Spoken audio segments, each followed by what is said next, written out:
ಸಾರಿಗೆ ನೌಕರರ ವೇತನ ಹೆಚ್ಚಳಕ್ಕೆ ಸರ್ಕಾರ ಗ್ರೀನ್ ಸಿಗ್ನಲ್ ಕೊಟ್ಟಿದೆ. 4 ವರ್ಷದಿಂದ ಒಂದೇ ಸಂಬಳ ಪಡೆಯುತ್ತಿರುವ ನೌಕರರು ಇಂದು ಸಂಜೆ 4:30ಕ್ಕೆ ಸಿಎಂ ಅಧ್ಯಕ್ಷತೆಯಲ್ಲಿ ಸಭೆ. ಇನ್ನೂ ಕೂಡ ಗ್ರೀನ್ ಸಿಗ್ನಲ್ ಸಿಕ್ಕಿಲ್ಲ.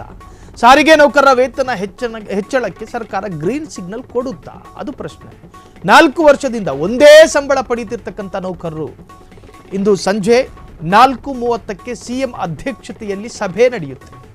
ಆ ಸಭೆಯಲ್ಲಿ ಸಾರಿಗೆ ನೌಕರರ ಸಮಸ್ಯೆ ಆಲಿಸಲಿರುವಂತಹ ಸಿಎಂ 25% ವೇತನ ಹೆಚ್ಚಳಕ್ಕೆ ಪಟ್ಟು ಹಿಡಿದಿರುವ ನೌಕರರು 12ರಿಂದ 15% ವೇತನ ಹೆಚ್ಚಳ ಸಾಧ್ಯತೆ.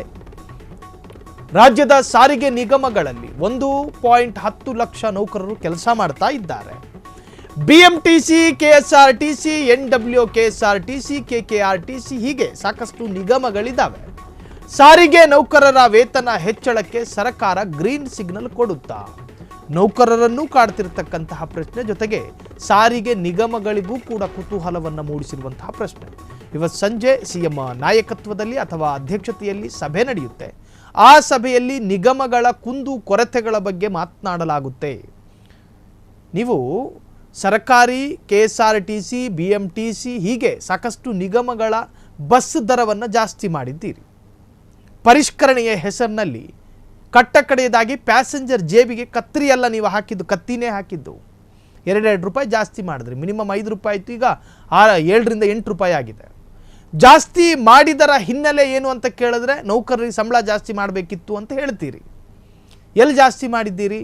4 ವರ್ಷದಿಂದ ಕಾಯ್ತಾ ಕೂತಿದ್ದಾರೆ ನೌಕರರು, ಜಾಸ್ತಿ ಆಗಿಲ್ಲ. ಸೊ ಇವತ್ತು 25% ಜಾಸ್ತಿ ಮಾಡಬೇಕು ಅಂತ ನೌಕರರ ಬೇಡಿಕೆ. ಆದರೆ ರಾಜ್ಯ ಸರ್ಕಾರ ಸಭೆ ಬಳಿಕ 12ರಿಂದ 10% ಮಾಡುತ್ತೋ ಅಥವಾ 8% ಮಾಡುತ್ತೋ ಕಾದು ನೋಡಬೇಕಾಗಿದೆ.